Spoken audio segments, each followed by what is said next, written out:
Hey guys, welcome back to yet another YouTube video. If you've ever looked at the title of the video, this is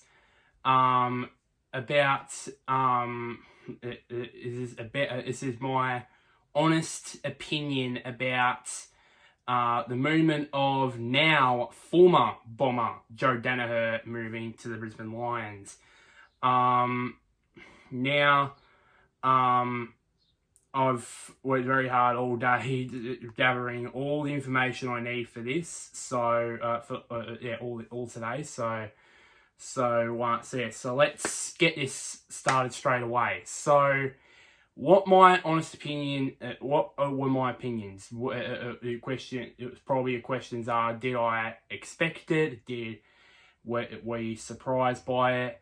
The answer to both of those questions was yes and no, to be honest. I thought maybe about a couple of months ago, I thought maybe there's a chance that he'll never play wrestling again after all his groin issues and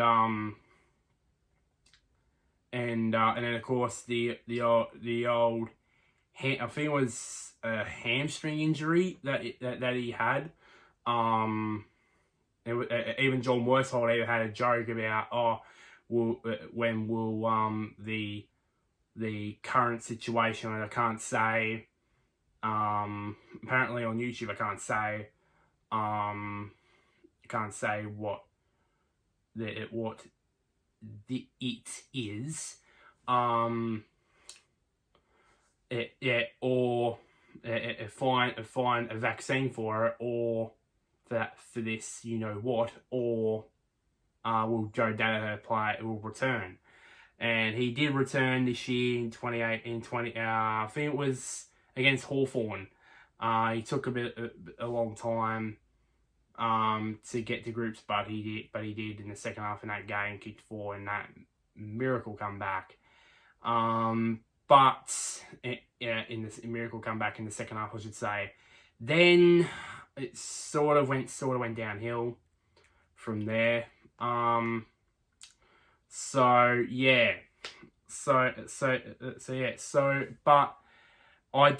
to be honest, when it was announced that, I've got to be honest with you guys, when it was announcement last year that Joe Daniher was interested to go to Sydney, I was caught off guard by that. I thought, Daniher is going to be a Sydney player for life because he carries the Daniher name, of course. And the only place he'll go to, other than Essendon, is Sydney because Terry and Neil, his uncles, played for Sydney before they moved to Essendon, or back in the 70s, South Melbourne back in those days. So there was none of a team. It was basically destiny that Sydney or Daniher would go to Sydney. But then about I can't remember when, sometime this year, probably about a few months ago, it was rumoured that Brisbane were interested in Joe Daniher, and if you could tell, if you hadn't been living under a rock for the last 48 freaking hours, then you know that they have got him. So basically, and I wonder how would Sydney fans would feel, because I'm interested. If any of you guys are Sydney fans, I would love to know what are your thoughts on that. Do you think, we should have got that we should have got Daniher and that. So now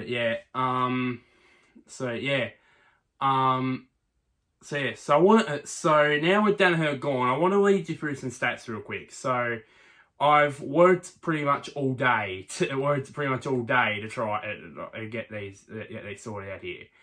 So these are the stats here separate. Now, not just for Joe Daniher, but there's something that you want to hear about Brisbane, and probably you guys would think, Daniher, it's not like Joe Daniher, it's useless. a move for Daniher to go to Brisbane. But what I'm gonna say to you later on in the video is proof that he is going to be what he is worth. He's worthy of that move to Brisbane, and why Brisbane wanted him and now have got him. So I labelled it in 3 separate parts for his career: 2013 to 2016. Then, of course, that fabulous year in 2017. And then of course the nightmare run from 2018 to 2020, obviously, to the time that he left. So let's start off with 2013. So from 2013 to 2016, he played in 70 games. Well, of course, the first 70 games. The record playing Daniher was 23 wins, 46 losses, only just the 1 draw. But the record without playing Daniher, which was only about 19 games that he missed during that time from 13 to 16. Essendon won 12 games and lost 7. So yeah. So it's according to the stats, it was basic. These stats basically, he was slightly better. Of course, he was slightly better. Essendon was slightly better with Daniher in the side back then, as it was without him. Of course, he averaged over just over a goal and a half a game. His marks wasn't as high as it was now. He averaged over 3.5 marks a game. And the others, well, it's no use because a key forward's not recognising disposals, kicks, disposals, handballs, and tackles, basically. That is just my opinion. Now 2017, of course, we all know he played all 23 games. Played all 23 games. He was the best and fairest winner. He was in the All-Australian team, and of course, he won Mark of the Year. So I know, Jeremy Howe should have won it, but in the end, it's Joe Daniher who's riding around in a Toyota. In a Toyota now. So running through some stats here. So of course he played all the games. So let's not worry about the wins or loss combination there. He had over 150 marks. I think it was 153. Kicked 65 goals that season. 65 goals, 39, which is actually a fairly high. Which is a very low. Which is actually a very high. What's it called? What do you call it? Goal accuracy. To be honest, it was just his set shot. I'm probably gonna guess that probably about maybe over 60 or maybe 50-60% of his behinds probably were from set shots. Maybe. I'm just guessing on that front. So he went from 2013 to 2016, went from jumping from over 3.5 marks a game to getting almost 7 marks a game, and that's a massive jump for a key forward. That's how much he was dominant. He was dominating in terms with grabbing the pill. He averaged just under 3 goals a game. He scored a goal, I think, in every game in 2017.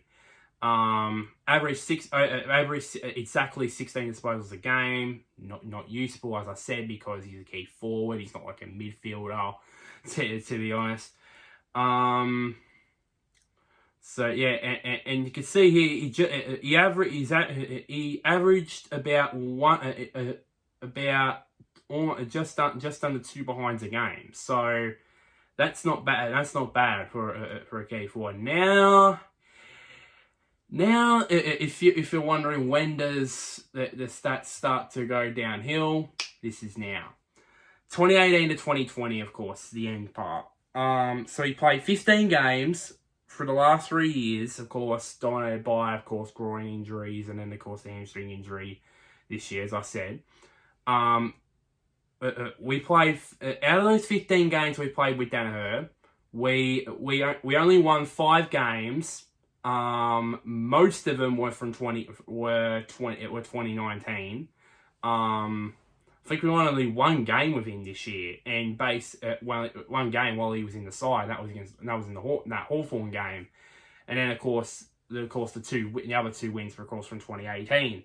And now appropriately they were against the 2 South Australian sides, Port Adelaide and the Crows. So yeah, but it's the record without playing him when he's out of the side. That is which is actually pretty damning if you think about it. Of course, we played way more games without him because of course his injury record and that. So we won 15 games without our record without him. Listen to this: 15 wins, 21 losses, and just the 1 draw, which was this year against the Gold Coast Suns, which probably we should have won, to be honest. So according to all these stats here, of course, he averaged just under 1.25 goals per game during those 15 matches. And despite him playing those 15 matches, he actually, even though he had a bit of a downgrade in terms of his marking average, just a little bit. He averaged about just over 5.7 marks a game, basically, and that's not bad for someone who has missed a massive amount of football. So all up, of course, throughout his career average here at Essendon, or stats here at Essendon, he scored over just under 200 goals for us. Yeah, he's had 630 marks actually throughout his career, which is for early in his career. I think that's like a massive amount. It's not like I'm interested to see what Lockett and Dunstall and Ablett's marking stats were after about I think he's played over 150 under 150 games, I believe it was. You guys can remind me of that in the comments. How many games has Daniher played? Because I haven't gone that far with that. So yeah, averaging under 6 marks a game throughout his career. So that 191 goals equals to a total of 1.77 goals a game, 1.33 behinds a game per game, and yeah, so that's that is in terms of the Daniher stats. Now Brisbane fans, if you're watching this, don't just. I'm not raining on your parade here. Of course, it's a very smart move by Brisbane, of course, and this relates to what I'm about to talk about next. Last up, and that's the two things I was talking about Joe Daniher. That's the goal scoring and the marks. Now I've written down here, of course, I've got my laptop down here, so that's why I'm looking down. So basically, supposed to check out the goal scoring. Now, of course, the top goal scorer, of course, was Charlie Cameron, 31 goals for the season. Fantastic effort for a small forward who's basically a small forward in a shortened season. But the sole key forward in this, key forward that was a regular goal scorer for Brisbane was perhaps Eric Hipwood, and he's only 21, 22, I believe. You Brisbane fans can remind me in the comments how old is he? And he's probably lone key forward in there. And before you ask, Cam McCarthy doesn't count. I think because looking down here, 176 centimeters. That's not tall for a key forward, to be honest. So he's basically like a regular forward. Hipwood had 24 goals, and I think the next best, I believe, was McStay. I believe. I think for me the next best forward, I believe, was McStay. Yeah. The next best key probably for me, probably key forward, or depending on your point of view, is McStay, and he only got 11 goals. So basically, and the marks probably is even more damning to be honest here. Of course, the top, of course, is Lockie Chocky Neal, the Brownlow medalist, with 80 marks to his name, and with him getting averaging 26 disposals a game and 14 goals and getting 80 marks, that's probably a reason why he's won the Brownlow medal. But I'm getting off topic here. Hipwood, of course, is the second best with 79. After that, that's really not much key forward marks. Probably not. Probably not much. So what I mean. What I'm saying here is, I think for me it's more Brisbane want Daniher than Brisbane. Brisbane wanted Daniher than Daniher wanting to go to Brisbane, of course, because one, Brisbane, because Brisbane, of course, I've got very, very high praise for Brisbane, of course. I mean, some it had some fantastic sides. When I mean fantastic sides, I mean 102 and 03 premiership sides. I have so much praise for them. Of course, with the likes of Voss, with the likes of Voss, Ackermanis, Lynch, Brown, Black, and that's only just a handful I can name. I can name many, many, many more over that time. And I think for me, by the years that go by, I believe Brisbane will get closer and closer to having success like they did back in the early 2000s. For me, and I believe Daniher might be another piece of that puzzle going back for Brisbane, going back to those successful years, because they got brilliant players as well. Of course, they got Lockie Neal, of course Hipwood, who's going to be a star.